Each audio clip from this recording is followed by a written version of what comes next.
Closing in on 4 hours to go in the 2019 Le Mans 24 Hours. Just been having a little conversation with one of the other broadcasters who's been going around the booths looking for one-star name in each of the 4 categories. Now, I've made my 4 choices. Have a little think about that, Peter and Alan, and we'll come back to that in a couple of minutes. Looking here at the LMP3 battle, the 48 car, IDEC Sports Paul-Luc Chatin, creeping away from Jean-Eric Vergne in the G-Drive car, but only just. And Vergne, how far behind is he now? Minute 28, or now it's gone out to a minute 32, so Chatin has had a better lap in traffic. The last running car on the road, and not even in its class, but in the entire race, is the 97 Aston Martin. For AMR, all 3 cars have been problem children, really. The 98 car that they run in the AM class, that had problems almost, I think, literally from the first hour until eventually enough bits had gone wrong that there was just nothing left really to do for it. The 95 car had a big crash after the 97 car had this incident. So 97 went off where everybody's gone off there in that fast left-hander in the Porsche curbs. They were busy restoring that to its former glory when the 95 car also went off. It got tagged in an incident lapping the 88 AM class Porsche. Did it? It got tagged? Yeah. The Marco Sorensen. No, I beg your crash. pardon. No, I'm thinking of the Corvette, aren't I? No, so the Marco Sorensen car, this car let go on its own. Now, whether Sorensen had dropped a wheel on the dirt or not, but it seemed to go right on the point where you're hitting the brakes down there at Indianapolis. So, again, I'm not sure we've heard from Marco, certainly not when I was on air, about what happened. To be honest, he's probably sleeping it off right now because that wasn't a small impact. And as you can see here, the cars are left hookers. So he went in after 2 spins on the driver's side, and he'd probably still have been doing 3 figures when he hit the tyres. Absolutely, yeah. I mean, it's not what you want to see, that a wall like that coming towards you so quickly and coming towards the driver's side. Yeah, the Aston Martin did struggle after the BOP change. It's not wearing its tyres quite as nicely as the other cars.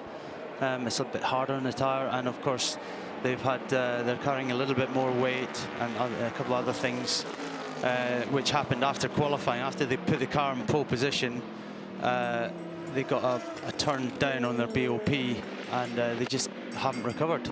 And in fact, the TF Sport Aston Martin, the blue car in the front of your shot here, that is the only Aston still running without really major problems. That's the AM class car with Charlie Eastwood at the wheel. He's been caught by the 63 Corvette. So this is our GTE Pro class leader. Let's get down to the pit lane with Louise Beckett and Stefan Ortelli. Stefan, we've heard that other teams are being penalised, and I've seen you doing the maths with the team, so you're just looking at where potentially you can move up and take advantage? Yeah, definitely we will take advantage. I mean, so far we had a rookie car, you know, 3 rookies on the car. They didn't put a foot wrong, didn't do a single mistake, so let's keep our finger crossed and continue like that. We're gonna get benefit from the penalties they had. Running P7, P6, something it's already like a dream, but it's really possible now, so we have to fight for this. Of course, we have to keep the speed, but they are young and talented, so I'm sure we can do well till the end. Still 4 hours to go, just under. 4 hours, and we organize everything, but Philippe, which has been doing an amazing job over the night. Now he's gonna rest for his great job before, and we're gonna focus now on the 2 young girls. They are 24 and 20 years old. Let's keep our finger crossed and trying to help them to the maximum. Alan McNish just asked me, do you remember being 24 years old? Say again, sorry? Do you remember all the way back then when you were 24 years old? Exactly. From Alan. Exactly. Not me. Exactly, Alan. But also I remember very well about, in terms of sharing and doing compromise, he's the best ever teammate I never had in my life. And I love you, Alan. And I love to be here on the top of the podium and to be on the podium twice with you. Great. You're killing me. I've hardly had any sleep. This is too emotional. Thank you very much. Thank you very much. How are you, Alan? Got a tear in your eye? Yeah, I got a tear in my eye. No, Stefan was a fantastic team. He actually taught me a lot about Le Mans and basically what to do and what not to do. Where you, especially coming into the Porsche cars, where you turn in, how to take it then, because it was very different. The cars were very different to today, much less downforce, and you had to be really careful with how you positioned the car with the camber of the road and things. And Steph was excellent in all his feedback and information. And we had obviously a great victory here in '98 and followed it up with Laurent Aiello and us as a trio with second in 2000 with Audi as well. Didn't teach you how to make more than one cup of tea at a time, though, so nobody's No, well, he quite doesn't like perfect. tea, so I'm fantastic at making multiple cups of espresso, but never more than one cup of tea. I suppose we'll have to take your word for that. Looking here at our LMP2 class leaders, Signatec Alpine just out of the pits, a change to Nicolas Lapierre. No, he stays in, doesn't he? Jackie Chan DC Racing, the black and yellow car 38, that is Stéphane Richelmy, the Monegasque, in second place. And in third place is TDS Racing's Francois Perraudot, with fourth place for United Autosports. And still with 4 hours to go, 3:55, whatever, could potentially be lots of changes. Anybody outside the top four could still win this. We still haven't had an awful lot of weather. There were just a couple of little spits and spots about an hour ago, but it really was almost non-consequential at all. It probably didn't even show up on the camera lenses. And so the race has been dry so far. You can see how hard the Jackie Chan racing car is being pushed just as he was picking up the throttle there. The back of the car having a little weave under Stéphane Richelmy. Yeah, this car isn't completely out of the picture for the overall victory. If the Signatec Alpine has any sort of slip-up, then they are there to pick up the pieces. At the same time, we're looking at a battle earlier on between Dumas and Albuquerque, where Albuquerque was chasing Romain Dumas. However, with Dumas having just pitted, then it's now Albuquerque in the 22 United Autosports Ligier that's up into fourth place. Yeah, so the United Autosports car, 30 from Duquesne and 48 from IDEX Sport. They've been in a little kind of fluence where whichever one washes into the pit lane first drops down the order. And you're absolutely right about leader. Signatec Alpine were in a little class of their own with the G-Drive racing car. G-Drive had whatever that electrical problem was restarting the car. That cost them 2 laps. Boom, out of it. They're down in 7th place. So, and you all know that the axe can fall on your attempt no matter what you do at any moment. Well, let's get down to the 22 team because we have another all-Scottish moment. Louise Beckett with Paul di Resta. Paul di Resta, the 22, it's your second time back to Le Mans, so you know what it's like now. Felipe's putting in a great performance there. Yeah, we're there or thereabouts. We had a small hiccup during the night. We lost 3 minutes in the pit stop and then got unlucky with a safety car, but we're there or thereabouts. I think an outright performance, we're missing a little bit through the car speed, but if you do a very good job here, it's a marathon and you can still be at the end. So I think a perfect race at the moment would be P4. That's the kind of the battle we're in for, but it could equally be P6. So still 4 hours to go. You know, fatigue starts to set in, so hopefully we can be clinical from here on in, and that should be the difference. When are you due to get back in the car, or are you due? Sorry? Are you due to get back in the car? Yeah, I'm just about to get back in and do maybe my last stint, maybe get back in again to finish it. I think we're all just trying to cover our drive time. We're all very close to it, and then from here, you just get to it, don't you? Enjoying it?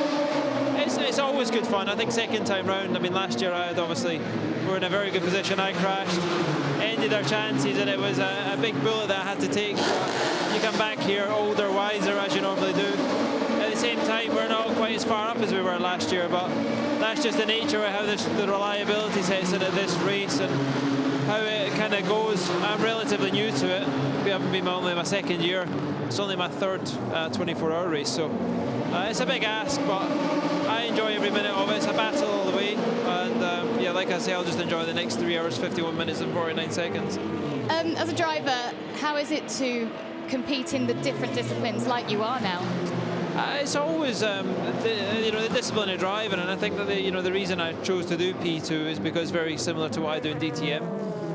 So I can combine two, and your driving technique kind of comes across. And the priority, of course, is DTM. And if you can fit this in, great. Driving, sharing the car, Felipe's similar age, similar point in life, and I think a driver pair, and it works very, very well. And obviously Phil, who's our silver driver in P2, he's one of the young guys coming up and learning a lot, and he's using us to try and be the benchmark of that. It's a big ask, you know. It's a guy that had Fernando Alonso in his car last year and Lando Norris a race as well, so that's always quite hard, but you better always to be the reference as high as you can get, and we try and pull him along as much as possible. Yeah, for sure we would have wanted a bit more speed in our whole package, but it seems like Oric are just a little bit too far out of reach around this track. All right, thanks very much.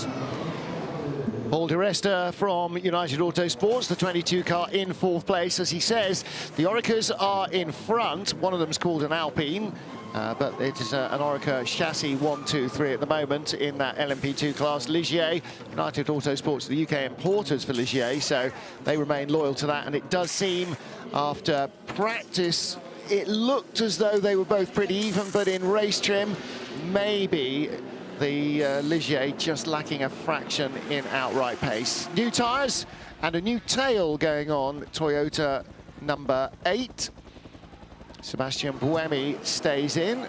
No, Alonso got in, rather. Sorry, yes, he did. I saw him there for 5 minutes. And car stopped in the pit lane. Looks like the rears have locked up. It is RLR M Sports. Have they gone past their pit point? You see the rears locked up there. Have they gone past the pit point, or alternatively is something seized? Well, it's had a long stop, and at 80 kilometres an hour, nothing is going to lock up and slide that far, unless the engine stopped on him.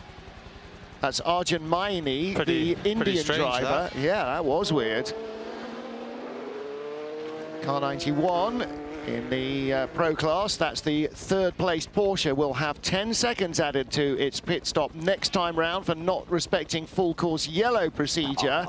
That takes it out of the equation for the victory, but also puts Nick Tandy in 4th position within striking distance without doing anything to being on the podium. Well, those two cars, 91 and 93, have been to and fro and to and fro and to and fro the whole time. So that 10-second penalty will not go down well with the crew of the 91 car. No. Lots of fluid in the pit lane, Louise Beckett is saying. Is that roughly where the RLR M Sport car came to a halt, Louise? Yeah. OK, I wonder if the transmission... Yeah, I mean, it pushed freely, but that looked like the rear had locked up, like somebody just jerked on. Yep.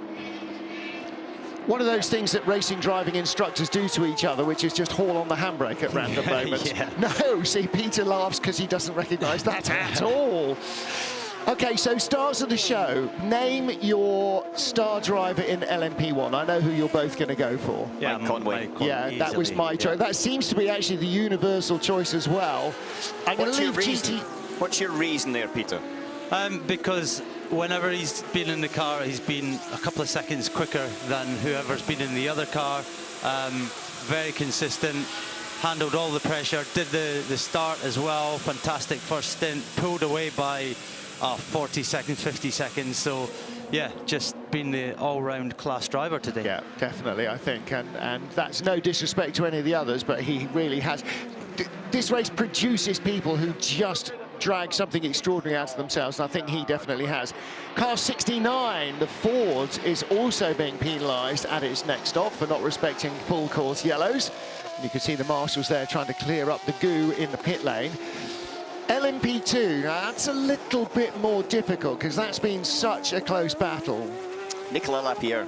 Okay. And it's not because he's leading at the moment, but because he basically has been out there swinging in the fight for LMP2 all the time. And he's the elder statesman in that car and in that team, but just showing the class of his experience, and ultimately as well, he's bloody sheer-minded determination and speed. Yeah, I'm tempted to go for Jean-Eric Verne,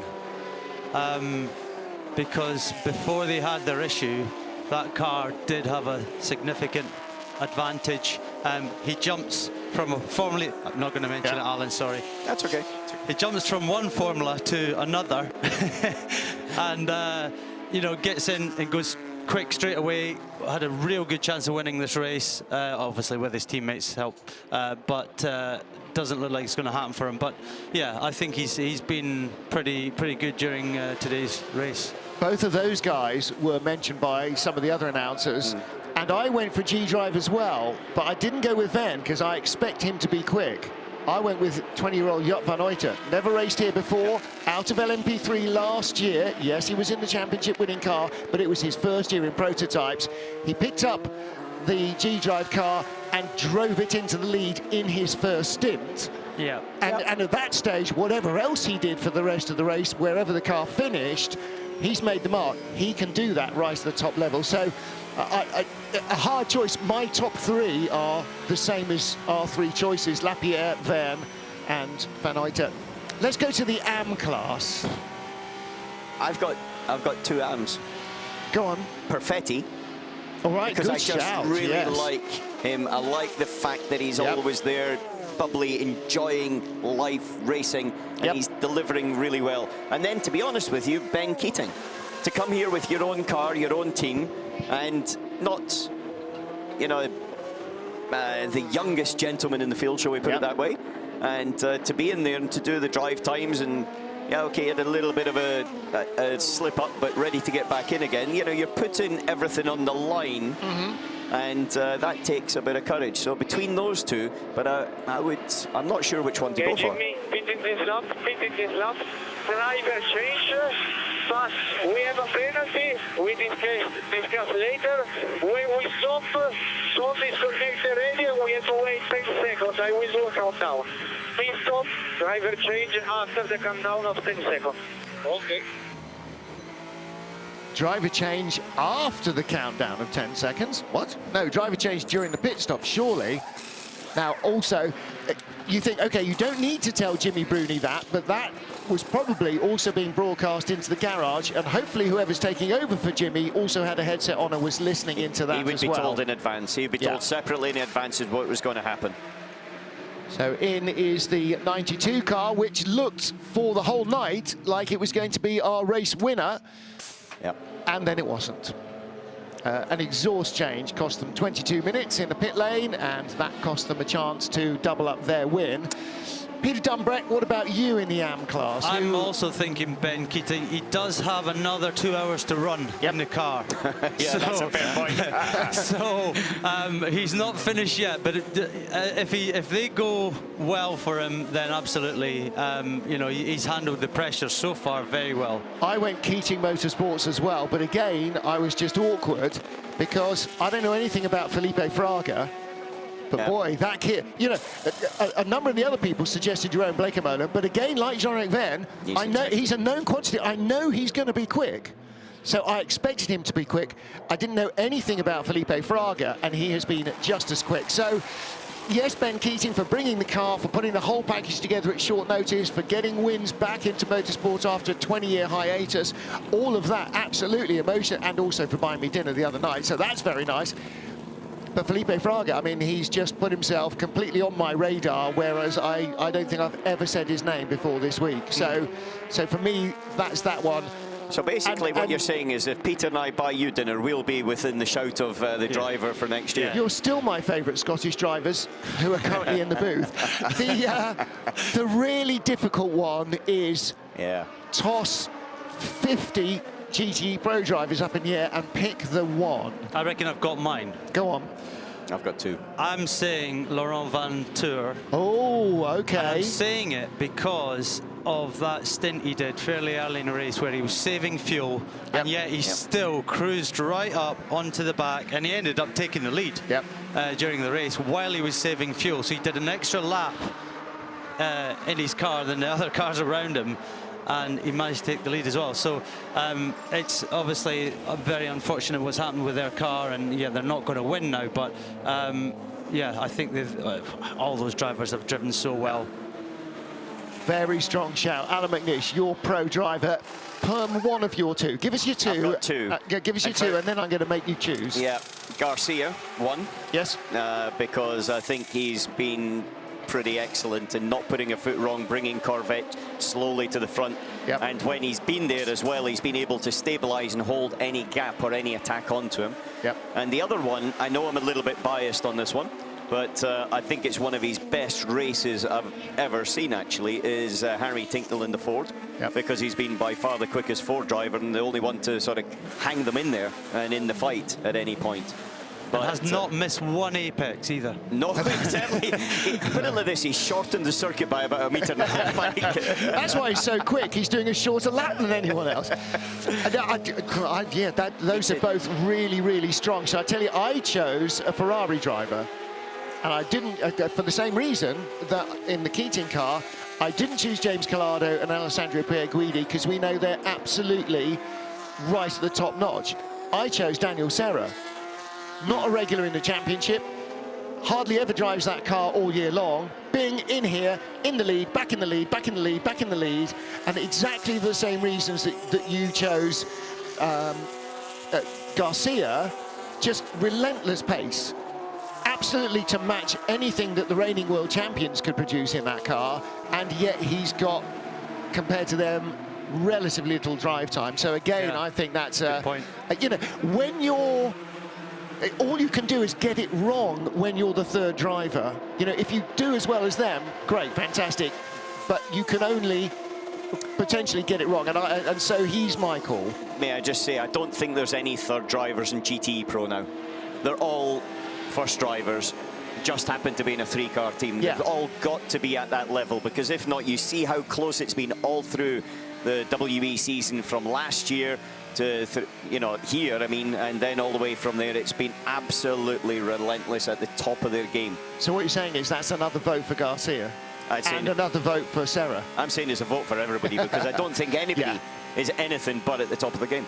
No, absolutely right. Absolutely right. He looks like he's sleeping, though. That's Nick Tandy. Well, he's not blinking, is he? Well, he is, but very slowly. Or so fast that even a 4K camera can't see it. Come on, Nick, you've got to blink at some stage. He will do when he gets out of the corner. There. It's like holding your breath for a minute and a half. Yeah, but that's what he's doing. He's holding his breath going through the corner. Yeah.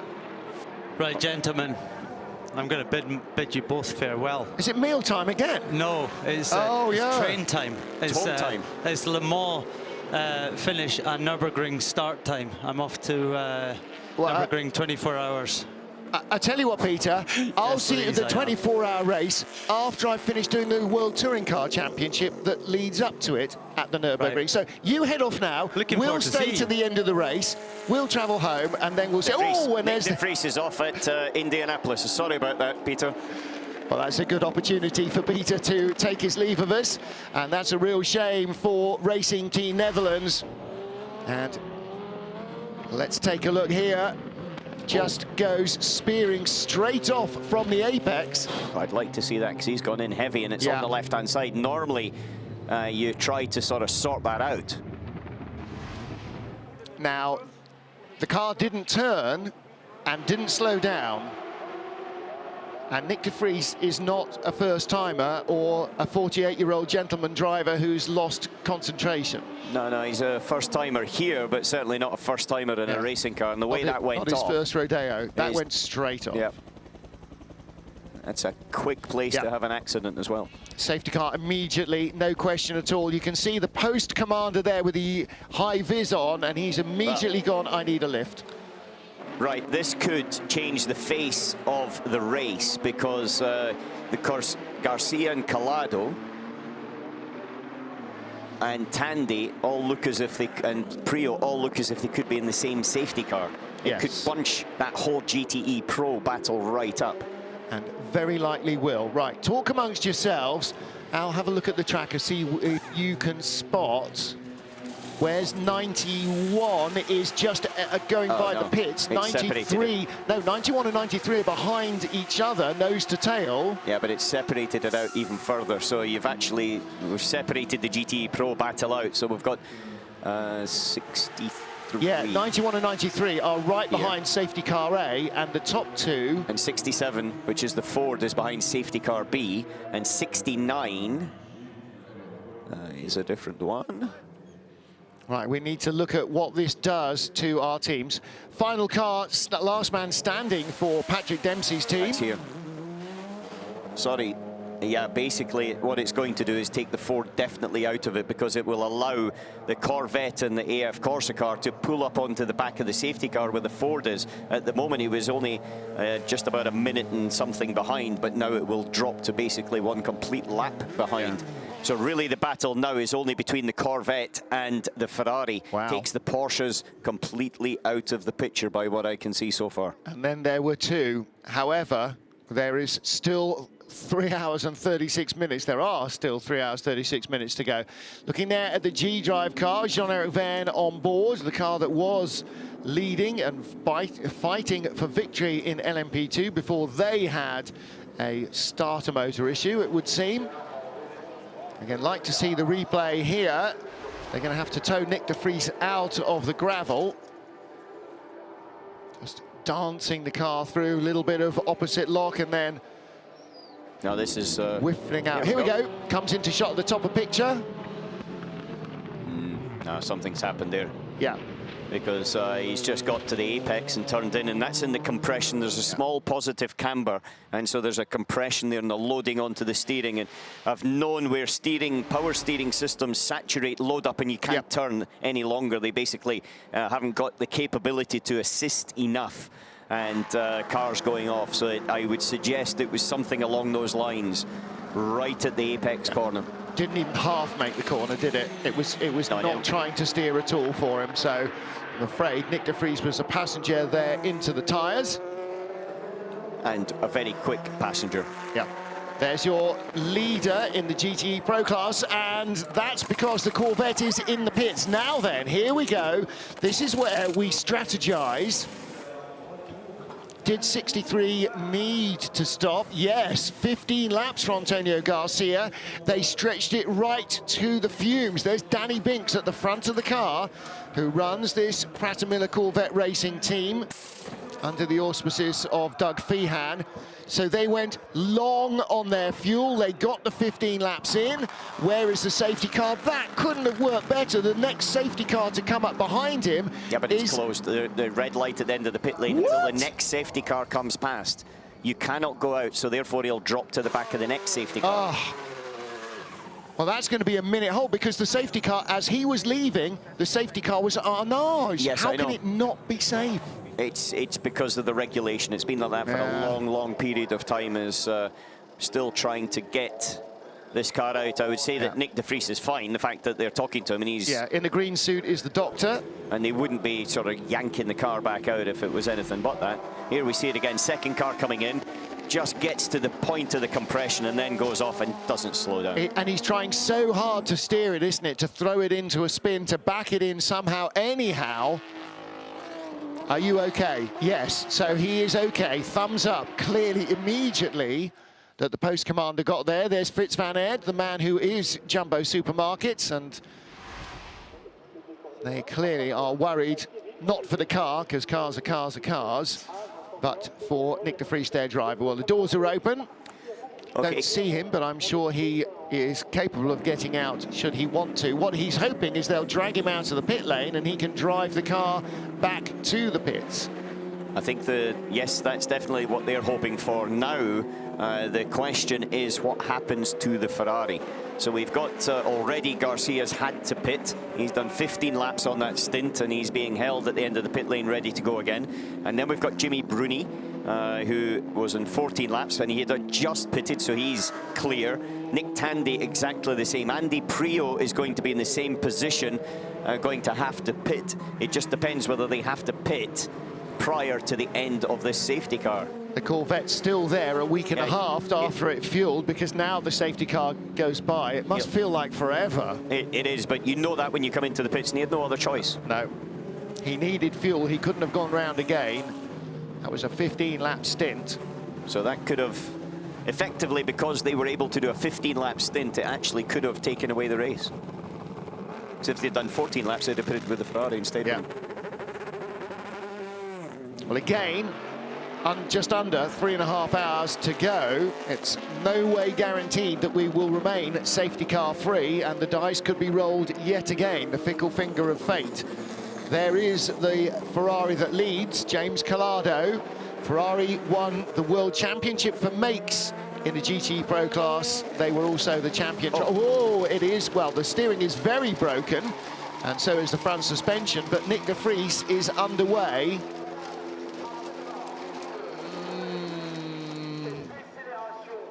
Okay. That's a boy with a bit of bravado there. Look at the windscreen as well, shattered. But front suspension hanging off. This is going to be a comprehensive rebuild. This might be the last time we see this car moving, but look at the boys. Come on, they're going, get him here. Go to Van der Garde in the background. There's Fritz van Aert. Well, don't shake your head. You never know. There's 3.5 hours. There's a lot of work to be done on that car. He is exiting Arnage and starting the way back. He's about 2.5 miles, yeah. Well, he's still got air in all the tires. I mean, remarkably, that left front has still got air in it. Probably won't have by the time it gets back. That will have ground all the rubber and the canvas away. Not that it is canvas these days. But he's got motive power. He's got at least one gear. And apparently he hasn't been told no. Yeah, but distinct possibility with the force of that accident that the radio unit is not exactly in its best condition right now. Well, plus, he will be high on adrenaline. Kamui Kobayashi, our race leader for Toyota. Number 7 still ahead of number 8. Now... Okay, Kamui, so car 8 is 2 safety cars behind us, so the gap should stay the same. Copy. I was going to say now, about a lap ahead. In fact, he's 2/3 of a lap ahead. You just heard the team say he is 2 safety cars behind us. And just looking at different battles that this brings into play. Remember, we're talking about Albuquerque and Romain Dumas. Well, that's 9 seconds is the gap between those two in that fight for 4th overall in LMP2.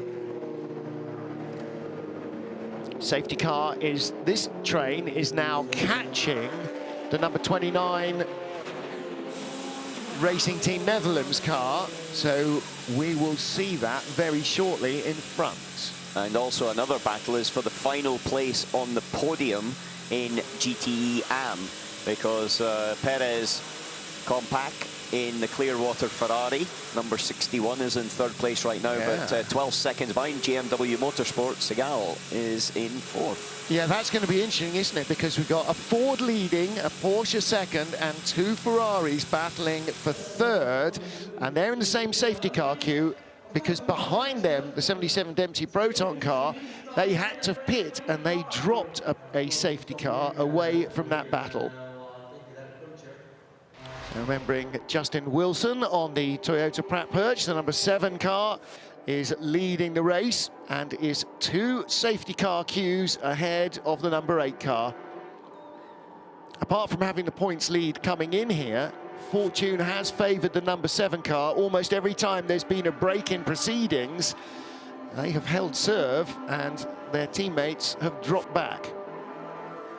James Collado aboard the class-leading AF Corsa Ferrari in the Pro class.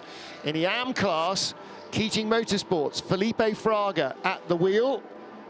How long before they need to stop? Because this would really be the time to get Ben Keating in if it didn't surrender so much track position and potentially the lead of the race. Yeah, but this is not going to be a long safety car. I don't think it's going to be half an hour. There's no damage to the tyre wall, I don't think.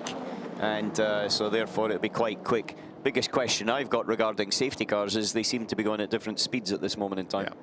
Kamui Kobayashi, Nicola Lapierre, James Collado, Felipe Fraga, your class leaders in LMP1, LMP2, GTE Pro and GTE AM. And back in the pit entry road is Nyck de Vries. He came back at probably about the same speed he would have been doing under a full course yellow anyway. That is a good effort to, in his first ever Le Mans, to have his wits about him and go, right, I'm dragging it back. If it catches fire or blows up on the way, okay, I can't do much about that. But he's got the car back to the pit lane. Remains to be seen now whether Racing Team Netherlands can somehow rescue a finish out of the misfortune they've been dealt. Here's our Porsche battle. This is for 3rd place in the GTE Pro class. 91 ahead of 93. Richard Leitz with the gold band. And Nick, look from this shot, there's nothing wrong with that car. Apart from the front suspension ripped off, the nose, yeah, the but floor. You can't see that from above and the right rear. It looks great at the back. All right, windscreen, A few little- other.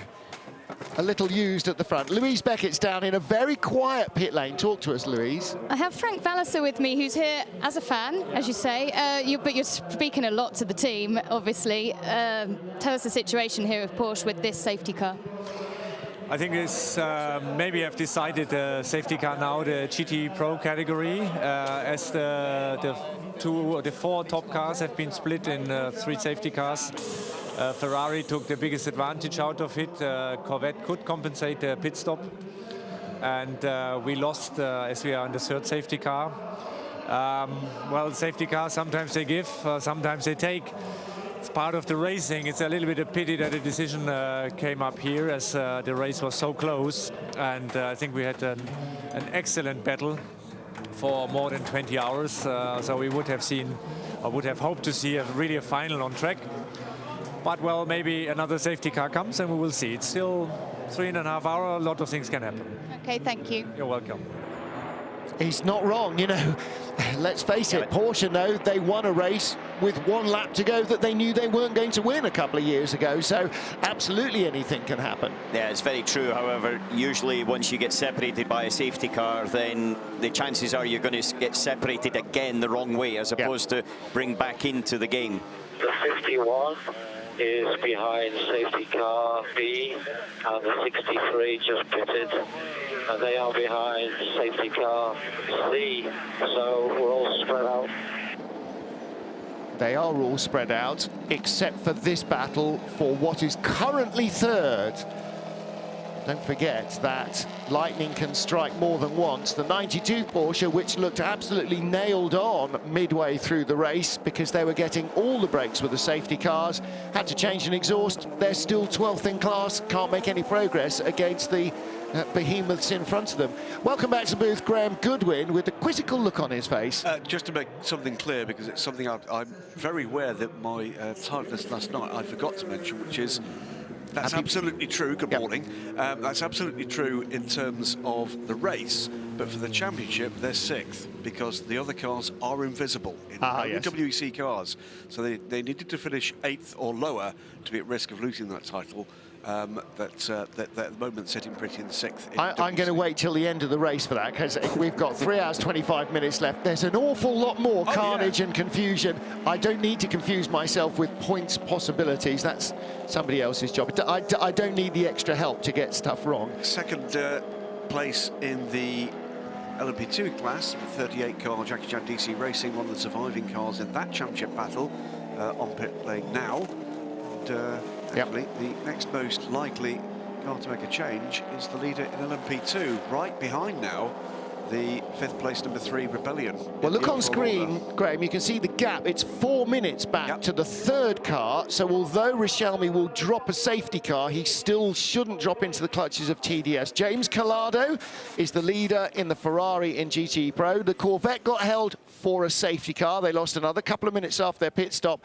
They're still in 2nd, and the battle of the Porsches, there they are. That is the 3rd place battle. Those first 2 cars in the queue behind the other Porsche, the safety car, they are battling for 3rd, and they're in a separate safety car queue again. So our top 3 in GTE Pro, there's 1 of each of those following 1 of each of our safety cars, so it has spread out. Now, we thought once Nick de Vries was dragged out of the tyres that we would be getting underway quite quickly. I wonder if there's a little more tyre wall rearrangement down at Indianapolis. After all, we've seen him go off there.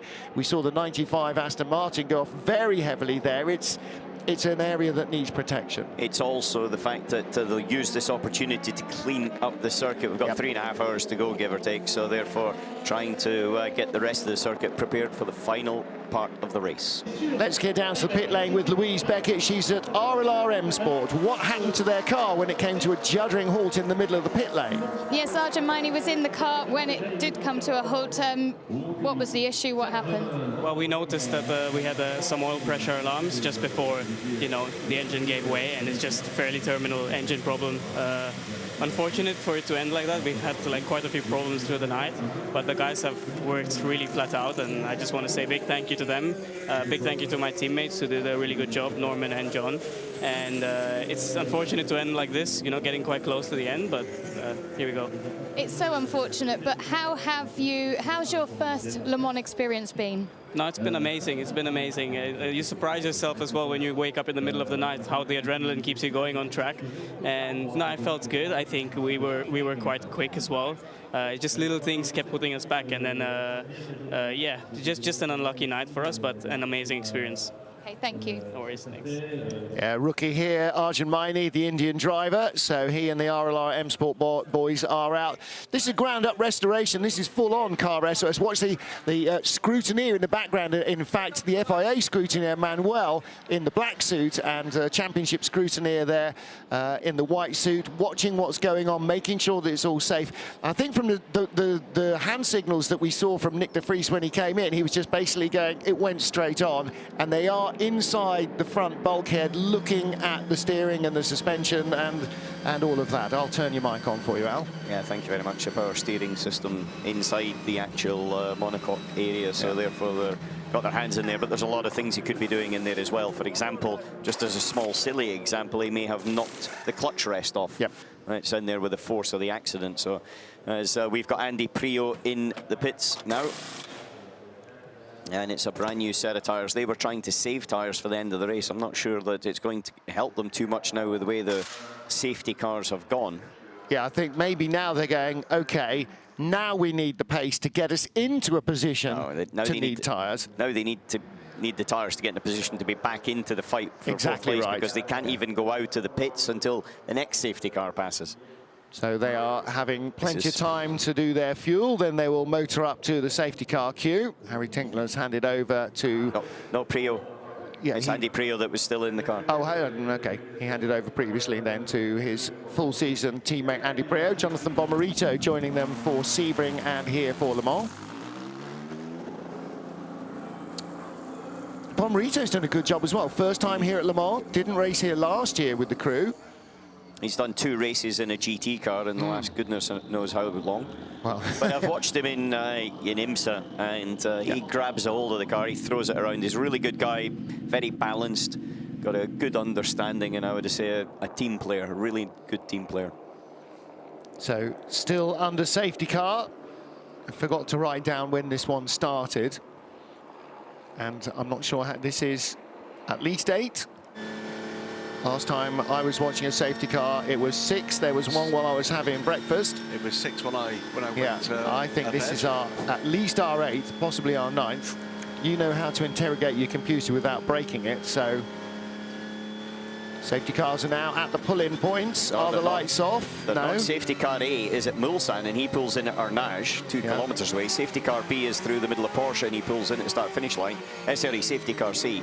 And safety car B is at the pull-in point now, so they're basically separated by about 2K, which can then affect how quickly you get back into position. Yeah, absolutely right. Well, like we said, almost nobody wins from a safety car situation.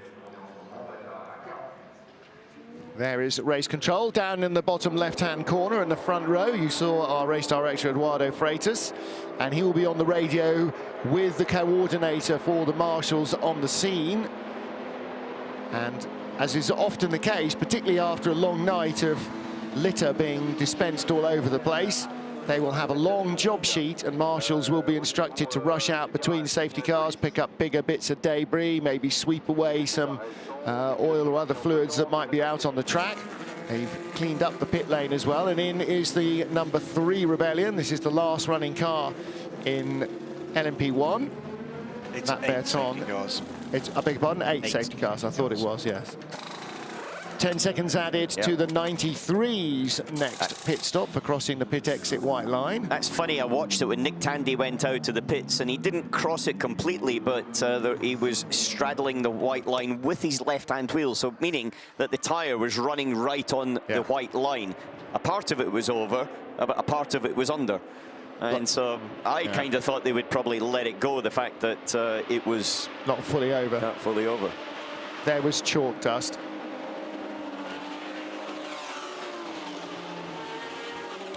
We are looking at the safety car with lights off. This is safety car A, which will pull off exiting the Ford chicane at the end of the lap and release these guys.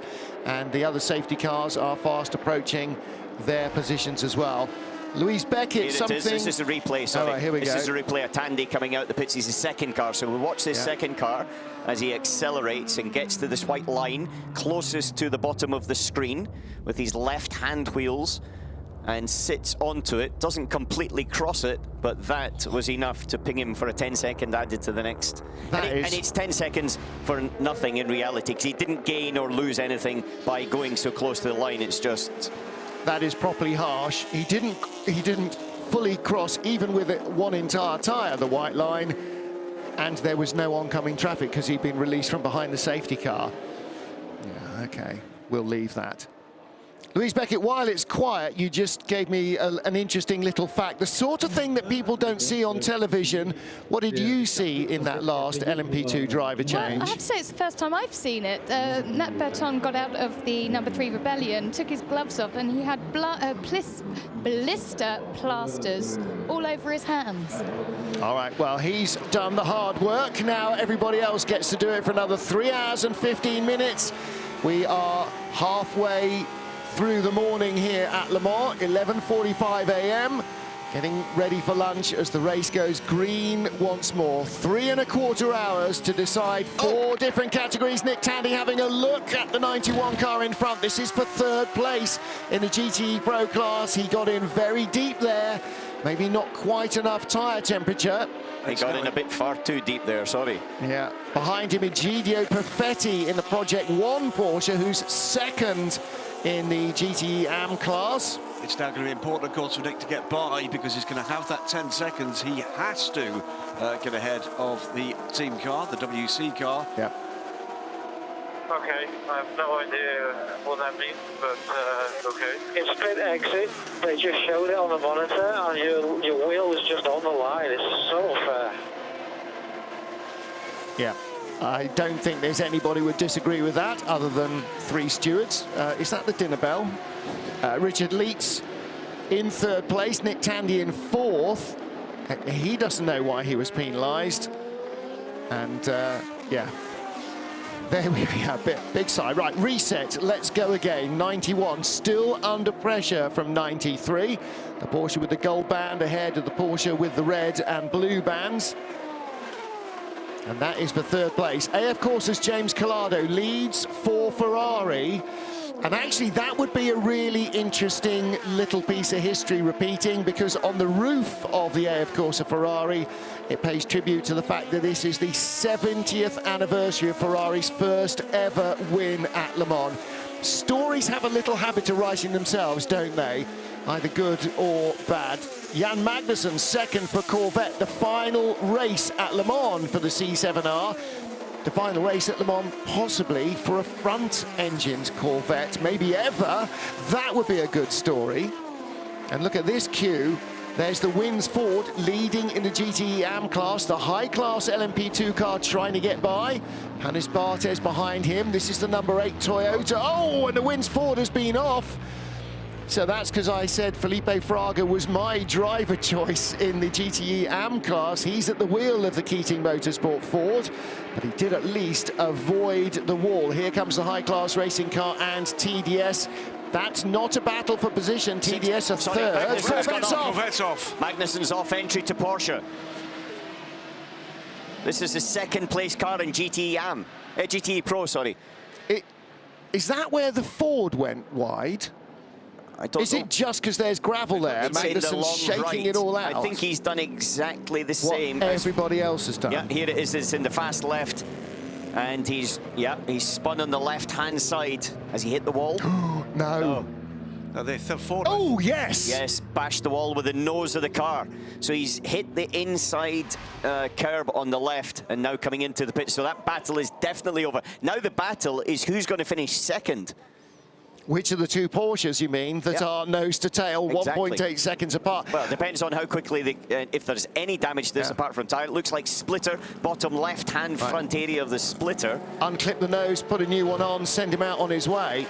Now, how long had he been on those tyres, I wonder? How long's he been in that car? 2 laps. Well, both of them under safety car. Faultless run to that point for the 63 car, and well, what feels like right at the death. No heat in the tyres then. Absolutely. That's your issue. Yep.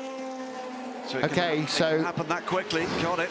91 is third. Richard Leeds will be second as he comes across the line. Nick Tandy will move up to third. Jan Magnussen will tumble to fourth. I don't think this is over. Having lost 64 so early, this is definitely not over for Corvette Racing. No, but the victory went with the safety car anyway, because they were in a good position to win overall without this last safety car. Yep. And strategically, I think they were in the best position with a fuel mileages and things like that. Now that has gone, and it was a case of a secure second. Now a secure second has gone, and the question is, are they even going to be on the podium? Yeah, absolutely. And it also means that if that car is going to be in the garage for any length of time whatsoever, Ford then get into the position where a problem for anybody ahead of them is going to put Ford on the podium. Yep. Yeah, but if I look at it, even though Tandy's got a 10-second penalty, they've basically got 1.5 minutes over the next Ford anyway. Yeah. Now, Richard Leeds in the car closest to us is pulling away fractionally from Nick Tandy. Just for your info, the Corvette had a crash and pitted. You are P2 now, P2. Corvette had a crash and pitted. You are now P2, just as an information to you. Just so you know that we've just ramped up the pressure a little bit as we move up the order. Now, we've seen how the Corvette lost a chance to win because when the safety car came out, they had to pit. Might happen to the Ferrari as well. Might be that the Ferrari needs a late fuel stop in the final hour. That might deny them a chance as well. 68 Ford moves up a position. We're watching again, and it was braking there. Just broke away. Yep. No, it's not. They don't break through there. But he was braking. He was braking once he spun. Yeah. No. It's got funny lights on the back of the Corvette. They seem to come on occasionally, yeah. I think he touched the inside curb, Graham, because he was crossing over onto the inside curb. And that's exactly the same as happened to the Rebellion with Gustavo Menezes. Richard Westbrook in the 69 Ford, just leaving the pit lane behind Andy Priaulx in the 67. And so too Billy Johnson goes out in the 66 car. Straight on goes the Gulf Porsche. Possibly just Thomas Preining watching his mirrors. Thomas Preining made a couple of mistakes in that car, which is most unusual for a Porsche Junior Drive. He's one of the front runners in the Porsche Cup, Porsche Super Cup, the Austrian. Would add that that 86 car's had gearbox woes all through the weekend. That might be an issue there too. Yeah, that might well be the problem. And here we see the Ferrari 51, the leading car of James Calado as he comes into the second chicane. Now he's going to pit on this lap. He's done 14 laps. Normally a stint is 14 laps, but the safety car, they've been able to stretch it to 15. And that's actually a bad position on fuel mileage before has put them into the right position due to the safety car. And he is up behind the 92 car that was the race leader until it had an exhaust change. So he's about to lap the car that is in 12th place in the class. So it looks the same as the car that's second, driven by Richard Leeds. It's the sister car with the black and the gold band. But that is the 92 car. It led for about a third of the race through the night after taking over from the Corvette and swapping positions with the Corvette and the Ferrari. At that stage, Graham, we had a three-way battle with three different manufacturers and Ford hovering to wait to pounce. Now the numbers are being whittled down. This is going to be, well, bands of tape employed here. They're looking to get this Corvette back out as rapidly as possible. It's not going to be quick enough, though, is it? The 51 car about to join the team down the pit lane. They're going to be 7th or 8th or something by the time they pop back out. You called it exactly right there, didn't you? The Ferrari team are ready at AF Corsa. AF Corsa car about to put another lap on the 92 car before she comes in the pit.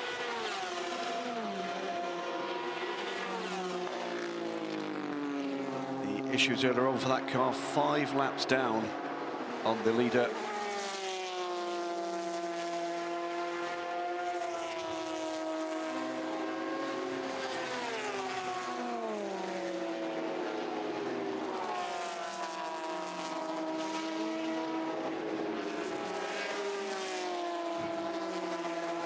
Closing in on the 3-hour mark. And Alan, I know that the strategists in the teams love to think about all sorts of possibilities all the time, but this is now when you are seriously starting to back count the fill and figure out where you're going to come up if it goes green all the way, because it might. You've been back counting it since the beginning. Absolutely, exactly. Since the beginning, and it's automatically updated.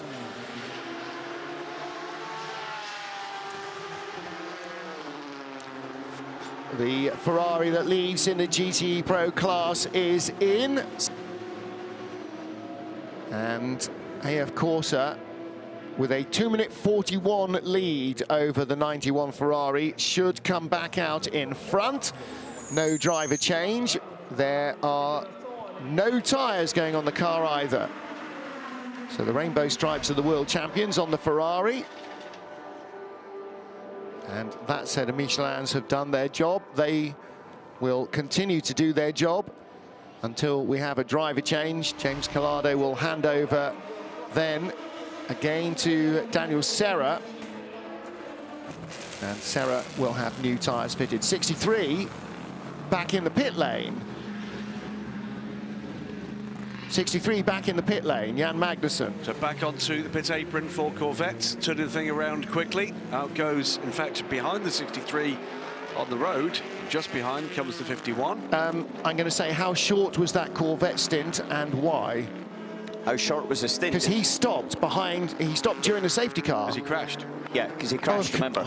And that's why he's got yellow tape. So they haven't changed the splitter, they've just basically taped it up to stop it falling apart. Sorry, yes. Of course, that's why he's come back out of the pits. So he's way down the order in 8th place in the class. One thing about Le Mans is the fatigue that it sets in mentally and physically, but definitely that also includes in the comms box. Well, I've had a tiny bit of sleep. I've had a wash, a shave and breakfast, and I actually feel quite alert, but clearly my memory banks are not working. That Corvette is not up to speed. No. Well, well, that was ahead of the 51 as they left the pit lane. So already by Ted Rouge dropped behind. So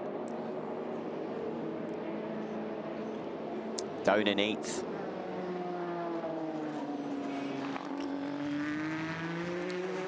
So tell me, well, just a brief one. I know you don't want to, but I'm going to. Championship positions as they stand at the moment. The number 8 would take the championship. The Drivers' Championship, finished in 2nd.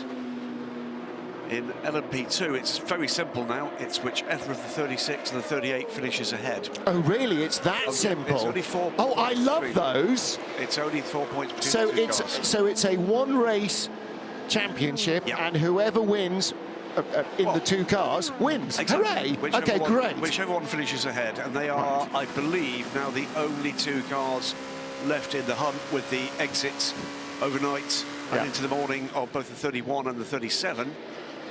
The 92 car in GT Pro stands to get Christensen and Estre to the Drivers' Championship if it finishes the race anywhere close where it is. Needed to be 8th. Carry on, Graham. Needed to be 8th, is 6th in the WEC order at the moment. That's the important part in GTE Pro.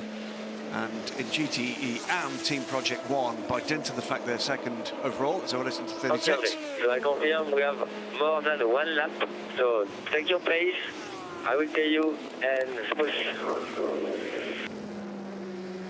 Well, actually, we had a little conversation, you and I and Peter Dumbreck, a while ago about drivers of the race, and in LMP2, actually, just seeing him again reminds me what a stand-up job Andre Negrão has done in this car as well for Signatech Alpine.